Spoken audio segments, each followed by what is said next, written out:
요한복음 세 번째 시간입니다. 제목은 빛이 어둠에 빛이 돼라는 제목입니다. 빛이 어둠에 빛이 돼. 독일의 대문호 괴테라는 작가가 있죠. 여러분 아시는 분들도 있을 겁니다. 그분이 쓰신 책 중에 가장 유명한 책 파우스트라는 책이 있죠. 그 책을 읽어보신 분들은 혹시 아실지도 모르겠는데 그 책 내용 중에 요한복음 1장을 언급하는 내용이 있어요.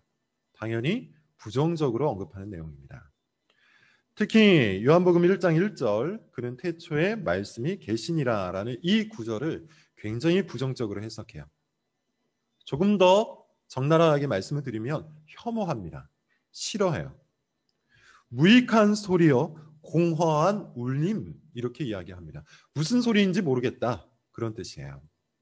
태초에 말씀이 계시니라. 이것을 받아들일 수 없다 이런 식으로 이야기를 했다는 것이죠. 오히려 그는 태초에 말씀이 아니라 지성이 있었으면 어떨까 그렇게 이야기를 해요. 태초에 지성이 있느니라. 생각이 있느니라. 사고와 판단과 이해가 있는 것이 오히려 더 인류의 행복에, 인류의 발전에 도움이 되지 않겠는가. 그런 뜻이에요. 생각이야말로 창조하는 힘이라는 것이죠. 그런데 그렇게 말한 후에 이것도 별로 마음에 들지 않는다고 합니다.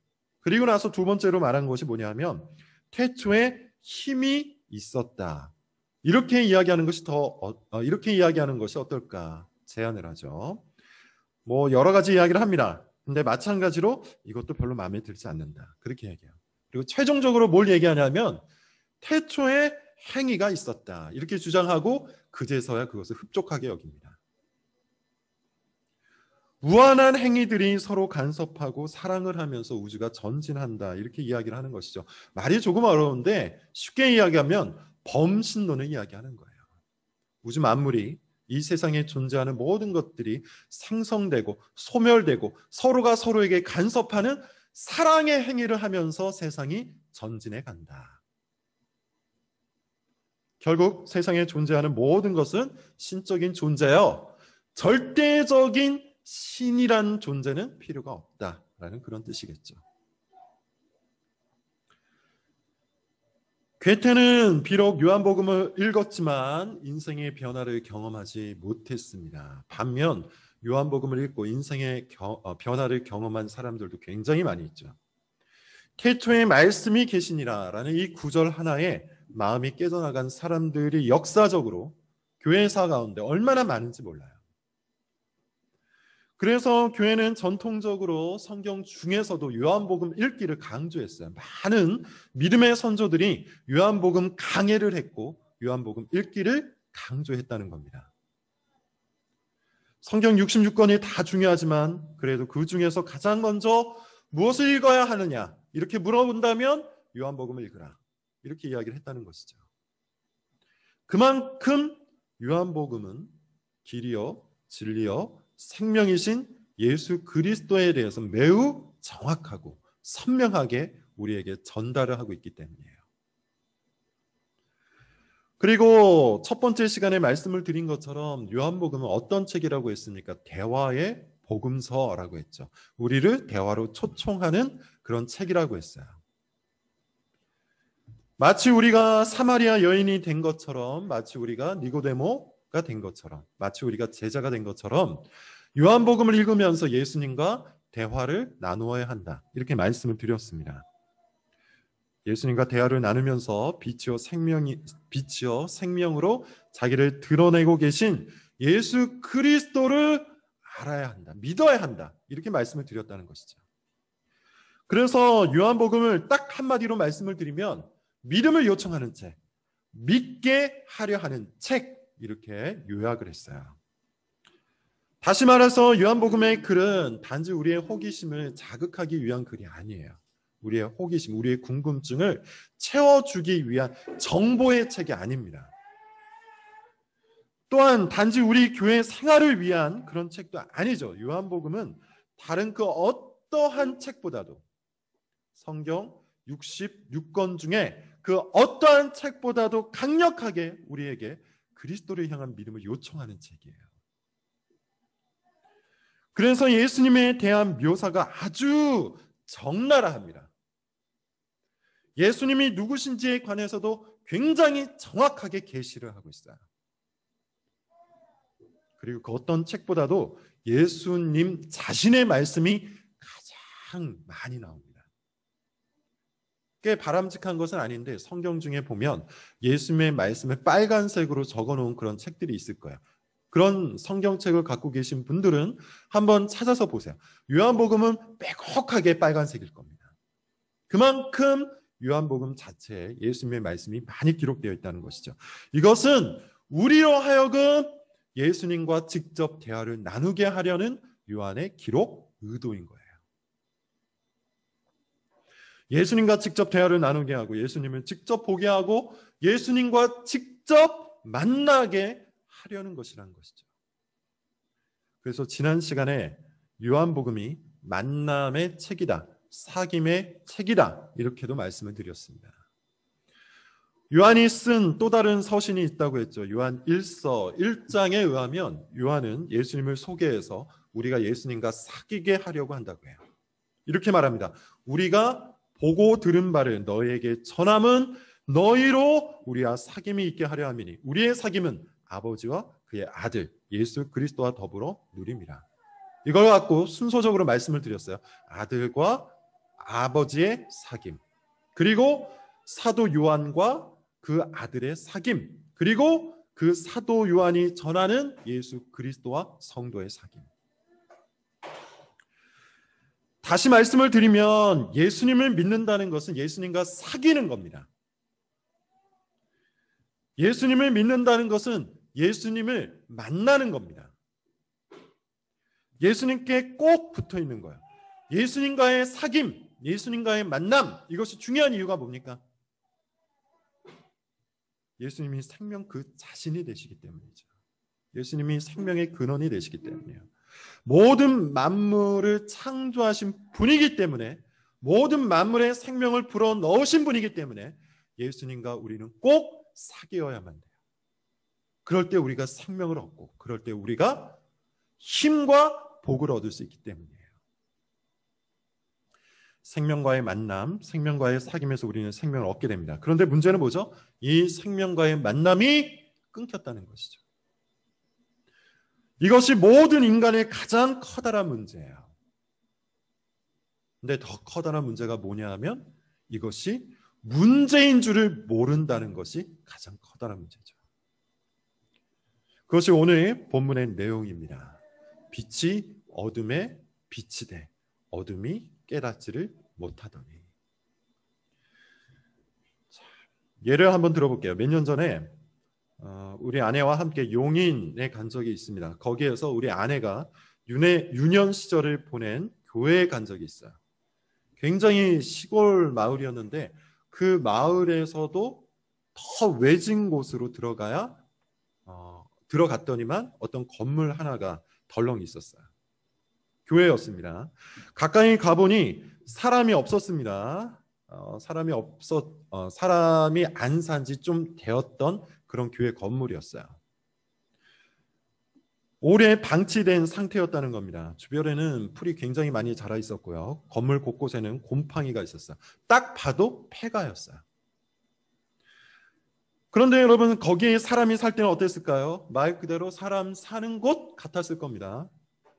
온기가 있었을 것이고 깨끗했을 거예요. 그런데 거기에 사람이 떠나자, 거기에 생명이 떠나자 어떻게 되었어요? 모든 온기가 사라졌어요. 더럽고 어둡고 축축해졌습니다. 모든 것이 그냥 널브러져 있었다는 거예요. 사람이 떠나자마자 그렇게 되어버렸다는 겁니다. 생명이 끊겼다는 것은 마치 이와 같은 거예요. 생명과의 사귐이 멈춰버렸다는 것은 폐가가 되어버렸다는 말과 같은 의미입니다. 생명과 함께 있을 때는 여러분 인생이 어떠했습니까? 모든 것이 충만했죠. 모든 것이 아름다웠고 모든 것이 밝았습니다. 온기가 있었고 질서가 있었고 빛이 있었어요. 그런데 생명이신 주님을 떠난 인생이 어떻게 되었습니까? 폐가와 같이 망가져 버렸어요. 더러운 냄새가 나고 어둠이 짙게 깔리고 냉기와 쓰레기만 남아있게 되었어요. 이것이 생명과의 사귐을 잃어버린 인생의 모습, 인생의 상태예요. 그러므로 생명과 다시 만난다는 것은 뭡니까? 폐가의 사람이 돌아오는 겁니다. 폐가의 사람이 다시 살아가는 겁니다.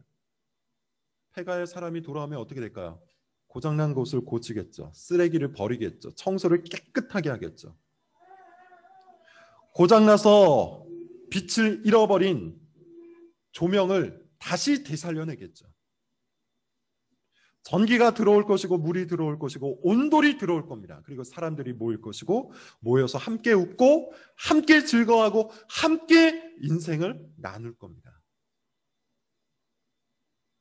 따라서 여러분, 요한복음이 강조하고 있는 믿게 하려 하는 것, 곧 예수님과 사귀게 하려 한다는 이 말은 폐가와 같은 우리 인생을 다시 온전한 집으로 만들려 한다는 뜻이에요.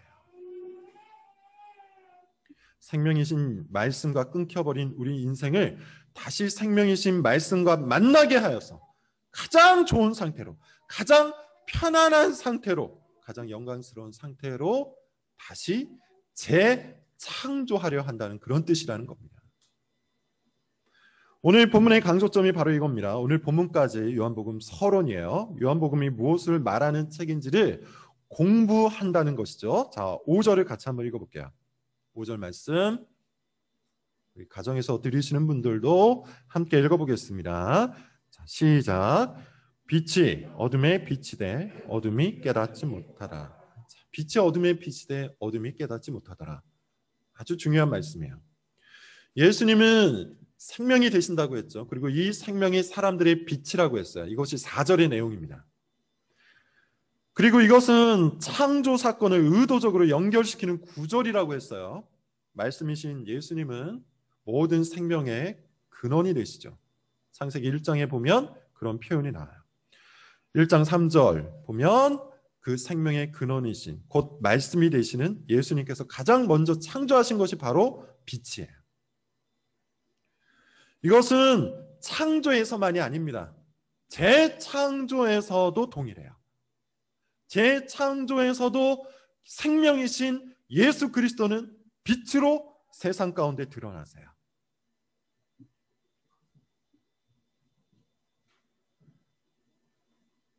그러므로 여러분, 우리는 빛이신 예수 그리스도와 만나서 우리의 모든 어둠을 물리쳐야 합니다. 그럴 때 폐가와 같았던 우리의 인생이 다시 온전히 건축되는 거예요. 그런데 오늘 본문을 보면 굉장히 커다란 문제가 있다고 했죠. 그게 뭡니까? 우리가 어둠이라는 것이죠. 우리가 본성적으로 어둠으로 태어났다는 것이죠. 그런데 더 큰 문제가 있다고 했어요. 우리가 어둠이라는 사실을 깨닫지 못하고 있다는 것. 그래서 빛이신 예수 그리스도를 깨닫지 못하고 있다는 것. 이것이 인생의 가장 커다란 문제예요. 빛을 빛으로 여겨서 빛을 따라가야 되는데 스스로 어둠인 줄 모르기 때문에 빛이신 예수 그리스도를 빛으로 여기지 못하는 바로 그런 커다란 문제가 모든 인생 가운데 있다는 거예요. 어떻게 이런 일이 가능해졌을까요? 앞서 괴테라는 작가 이야기를 했죠. 괴테는 당대 최고의 지성이었어요. 단지 글만 쓴 사람이 아니요, 일종의 철학가였다는 겁니다. 그 누구보다도 글을 잘 읽고 그 누구보다도 글을 잘 쓰는 사람이었어요. 그럼에도 불구하고 이 괴테는 요한복음을 읽고 이 요한복음이 진정으로 의도하고 있는 예수님과의 사귐을 거부했습니다. 예수님을 배격했어요. 예수님을 빛으로 받아들이기보다는 어떻게 했어요? 스스로 어둠에 머물러 버렸어요. 정확히 오늘 본문 빛이 어둠의 빛이 돼 어둠이 깨닫지 못했다는 그 말씀의 적용이 바로 괴테라는 작가였다는 겁니다. 스스로 똑똑하다 자부하고 또 자타가 공인하는 최고의 엘리트였지만 그 누구보다도 글을 잘 읽고 글의 문맥을 잘 파악하는 사람이었지만 그는 요한복음을 읽고 예수 그리스도를 발견하지 못했어요. 어둠에 머물러 버렸어요.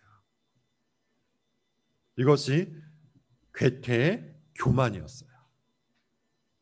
어떻게 이럴 수 있습니까? 우리는 마태복음과 마가복음에서 이미 이런 사람들을 많이 만났죠. 누굽니까? 바리새인들이에요. 서기관들이에요. 대제사장들이에요. 무리였습니다. 예수님은 그들에게 기적을 베푸셨어요. 말씀을 가르치셨어요. 스스로 그리스도라고 아주 명확히 증언까지 하셨어요. 구약이 말하고 있는 메시아가 바로 자신이라고 정확하게 설명도 하셨어요. 그럼에도 불구하고 그들은 예수님을 어떻게 대했죠? 믿지 않았죠. 조롱했죠. 받아들이지 않았죠.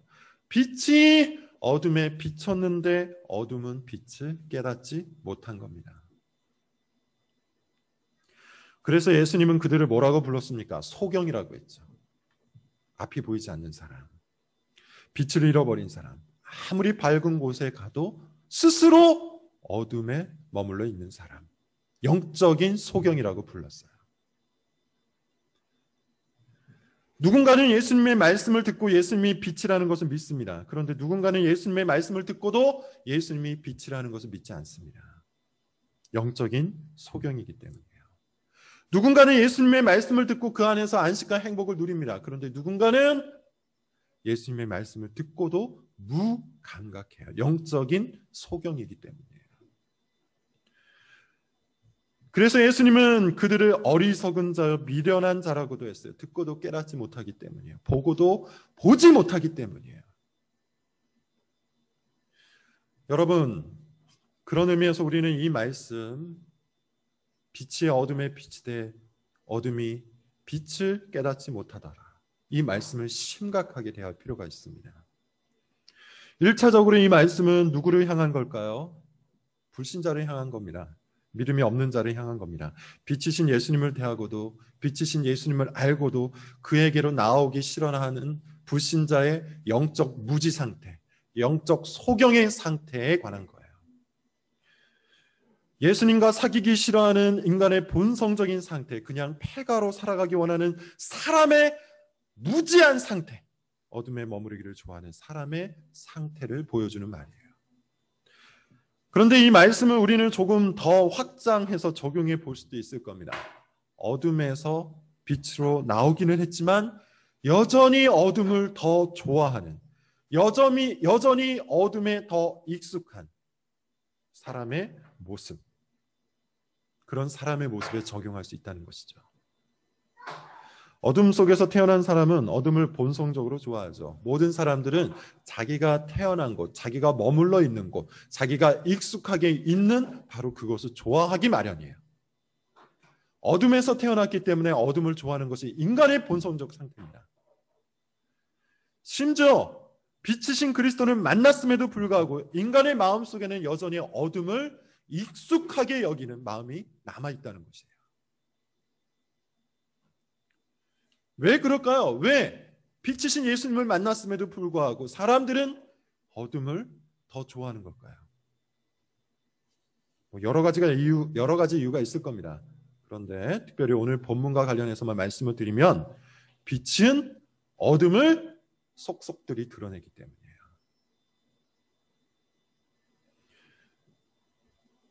빛이 비춰지면 숨기고 싶어 했던 모든 것들이 적나라하게 드러나기 때문이에요. 그래서 어둠은 빛을 깨닫지도 못하지만 의도적으로 빛을 멀리합니다. 어둠에 속해 있었던 자기 인생의 상태가 매우 적나라하게 보여지기 때문이에요. 비록 우리 모두를 힘겹게 만들고는 있지만 이번 코로나 사태로 인해서 얻게 되는 몇 가지 통찰력들이 있어요. 그 중에 하나가 우리 사회의 어두운 단면이 드러나고 있다는 것이죠. 처음 코로나가 터졌을 때 가장 크게 주목받은 곳이 있는데 기억하십니까? 신천지예요. 저는 신천지가 그렇게 전국적인 규모인 줄을 몰랐습니다. 코로나 때문에 알았어요. 신천지가 암암리에 퍼져서 아주 활발하게 전국 단위로서 활동하고 있다는 것을 코로나를 통해서 알게 되었어요. 그 다음엔 또 어떤 단체가 드러났죠? 동성애. 이태원 사건으로 인해서 그 동성애 문화가 우리 사회에 얼마나 깊이 퍼져 있는지 우리는 다 발견하게 되었습니다. 그야말로 어둠 속에서 널리 퍼진 것이 코로나 때문에 드러난 거예요. 그 다음엔 또 뭐가 있을까요? 교회의 어두운 단면들이죠. 대부분 이단성이 있고 사이비성이 있지만 꼭 그렇지는 않더라도 이런저런 문제를 안고 있었던 교회의 그 어두운 단면들이 이 코로나를 통해서 적나라하게 세상 사람들 가운데 보여지게 되었다는 거예요. 저는 그런 교회, 그런 선교단체가 있는 줄도 몰랐습니다. 그런데 이번 코로나로 인해서 한국 교회 안에 병적인 증상이 얼마나 널리 퍼져 있는지 우리가 다 보게 되었어요. 어둠이 드러난 겁니다. 근데 여러분, 이것은 우리 인생도 마찬가지예요. 언제 우리 인생이 가장 많이 드러나는 줄 아십니까? 여러 가지 견해가 있을 수 있지만 제 개인적인 견해로 그동안 숨겨놓았던 어둠이 가장 많이 드러날 때는 결혼했을 때예요. 결혼하신 분들은 제 의견에 동의하실 겁니다. 심지어 어둠인 줄도 몰랐던 그것이, 어둠인 줄도 모르던 그것이 사실은 어둠이었다는 것을 결혼을 하게 되면 깨닫게 되는 경우가 많아요. 숨길 수가 없기 때문이죠. 내 배우자의 눈에는 그것이 아주 밝게 드러나기 때문이에요. 성격의 어두운 부분이 드러납니다. 습관의 어두운 부분이 드러나요. 생활의 어두운 부분도 드러나고 심지어 신앙의 어두운 부분까지도 다 드러나게 되어 있어요. 아무리 꽁꽁 숨기려고 해도 배우자가 불꽃 같은 눈으로 24시간 나를 바라보기 때문에 우리는 숨길 수가 없습니다. 그런데 여기에도 또 문제가 있어요. 문제가 생겨나요. 시간이 지나면 자기의 어두운 부분을 사람들이 점점 더 잘 감추게 된다는 것이죠.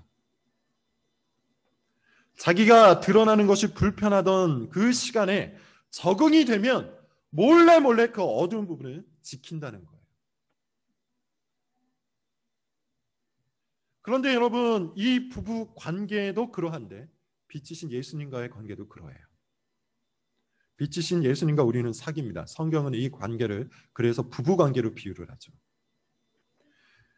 부부관계가 이 세상에 존재하는 가장 친밀한 관계인데 예수님과의 관계가 그 친밀한 관계를 뛰어넘어야 돼요.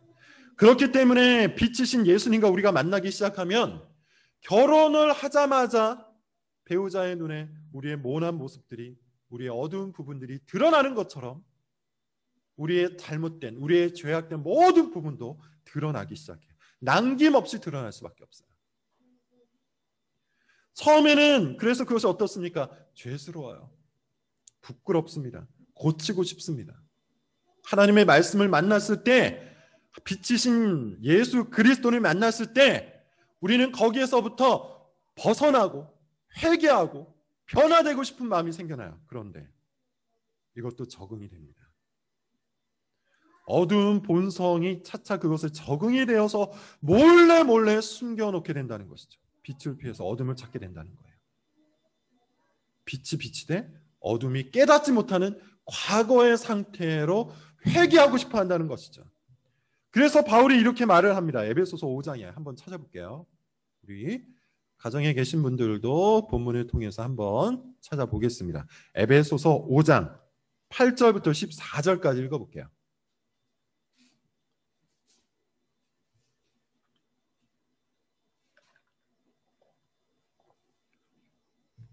에베소서 5장 8절부터 14절, 조금 긴데요. 그래도 지금 설명했던 이 내용들을 그대로 담고 있으니까 한번 꼭 찾아서 읽어보겠습니다. 5장 8절부터 14절까지를 같이 한번 읽어볼게요. 자, 시작. 너희가 전에는 어둠이더니 이제는 주 안에서 빛이라. 빛의 자녀들처럼 행하라. 빛의 열매는 모든 착함과 의로움과 진실함에 있느니라. 주를 기쁘시게 할 것이 무엇인가 시험하여 보라.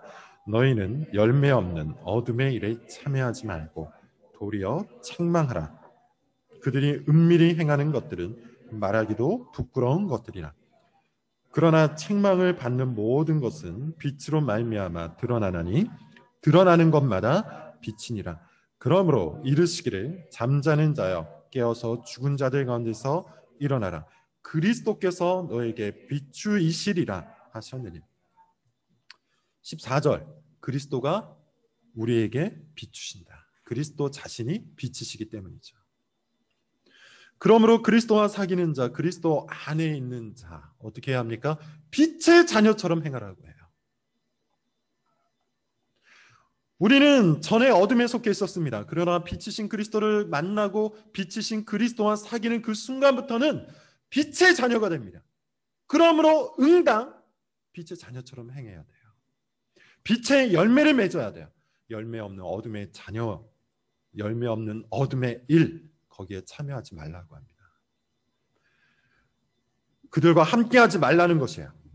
도리어 어둠에 속한 그 일들을 어떻게 하라고 하죠? 책망하라고 해요. 어둠에 속한 그 일을 책망할 때 그 책망이 빛으로 드러나게 될 것이라고 얘기해요. 여러분, 우리는 요한복음을 앞으로 계속해서 살펴볼 텐데 이 이야기가 가장 중요한 이야기예요. 예수님을 믿는 것, 예수님과 사귀는 것, 예수님과 부부처럼 친밀한 관계로 만나는 것. 빛이신 예수님과 사귄다는 것은 우리의 어두운 부분이 모조리 드러난다는 것을 뜻해요. 빛이 어둠에 빛이 돼. 빛이 어둠에 빛이 돼. 그러므로 우리는 빛의 자녀들처럼 행해야 합니다. 자꾸 어둠 속으로 찾아 들어가서는 안 돼요. 몰래 자기를 숨기려 해서도 안 됩니다. 빛 가운데 여러분 자신을 드러내십시오. 기꺼이 책망을 받으십시오. 은밀히 행하지 말고 어둠 속에서 은밀히 몰래 숨기면서 행하지 말고 빛이신 예수 그리스도의 말씀에 자기 자신을 노출하십시오. 책망받는 자마다 빛으로 드러납니다.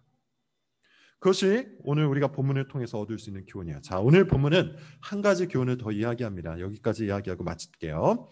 오늘 본문으로 다시 돌아갑니다. 6절부터 8절이에요. 6절부터 8절 같이 한번 읽어볼게요. 시작. 하나님께로부터 보내심을 받은 사람이 있으니 그의 이름은 요한이라. 그가 증언하러 왔으니 곧 빛에 대하여 증언하고 모든 사람이 자기로 말미암아 믿게 하려 함이라. 그는 이 빛이 아니요 이 빛에 대하여 증언하라. 다음 시간에 비슷한 이야기가 있어서 더 자세히 하도록 하겠고 오늘은 간단히만 한 번 더 살펴보겠습니다. 빛이 어둠의 빛이었는데 어둠이 깨닫지 못해요. 만약에 이것으로 끝났다면 요한복음은 굉장히 우울한 책이 되겠죠. 빛이 어둠에 비쳤는데 어둠이 깨닫지 못했다. 끝. 아주 우울한 책이 될 거예요. 그러나 상황은 그것으로 끝나지 않아요. 새로운 일이 시작됩니다. 하나님께서 누군가를 보내어 주세요. 그가 누굽니까? 요한이에요. 이 요한은 요한복음을 쓴 요한이 아니라 세례 요한이에요. 그에게는 사명이 있었습니다. 그 사명이 뭡니까? 증언하는 겁니다. 무엇에 대해서? 빛에 대해서.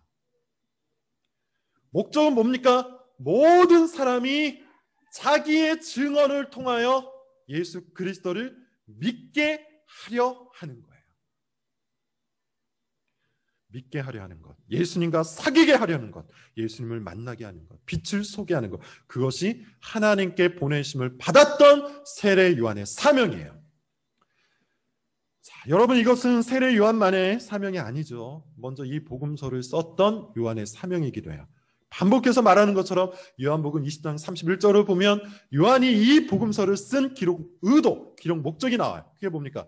예수 그리스도가 하나님의 아들이심을 믿게 하려 하는 거예요. 우리는 여기서 하나님의 방법을 아주 명확하게 알아야 돼요. 하나님께서 사람을 구원하시죠. 정확하게 말씀드리면 하나님만이 사람을 구원하세요. 누군가는 믿고 누군가는 믿지 않는 이유가 사실 여기 있어요. 궁극적으로 하나님께서 사람의 마음에 믿음을 주시기 때문이에요. 어둠은 빛을 깨닫지 못하지만 하나님은 사람의 눈을 뜨게 하셔서, 영적인 소경의 눈을 뜨게 하셔서 빛을 보게 하시는 분입니다. 그러므로 하나님만이 사람을 구원으로 인도하세요. 자, 그런데 하나님께서 사람을 구원으로 인도하시는 방법이 있어요. 그게 뭡니까? 사람을 통하여서만 그렇게 하세요. 항상 사람을 통해서 반드시 사람을 일으켜서 한 사람을 구원으로 인도하신다는 겁니다. 우리는 왜 그렇게 하시는가에 대해서 물을 필요가 없습니다. 하나님께서 그렇게 정하셨기 때문에, 이것이 하나님의 방법이기 때문이에요. 하나님은 사람을 인도자로 사용하셔서 사람을 구원으로 인도하세요. 이것이 하나님이 정하신 방법이에요. 8절을 여러분 다시 한번 잘 보십시오. 이런 말이 있죠. 그는 이 빛이 아니요 이 빛에 대하여 증언하러 온 자라. 아주 중요한 말씀이에요. 이 구절은 우리에게도 그대로 적용할 수 있어요. 우리는 빛이 아닙니다. 우리는 구원자가 아닙니다. 우리는 빛에 대해서 증언하러 온 자예요.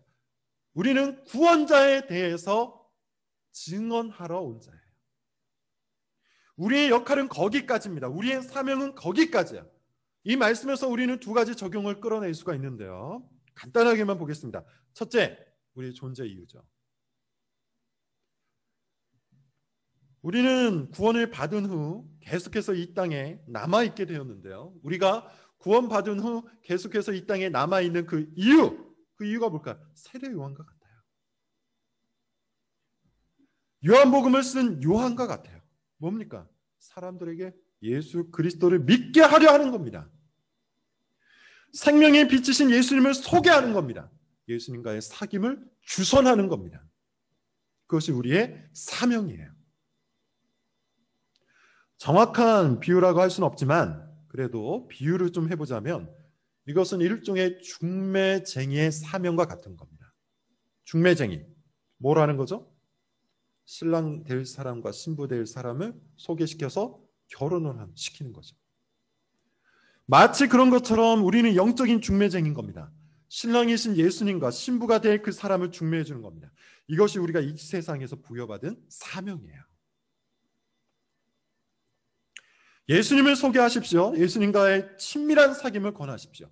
부모님에게, 친구에게, 동료에게, 자녀에게, 배우자에게 우리는 그 일을 하도록 보내심을 받은 자입니다.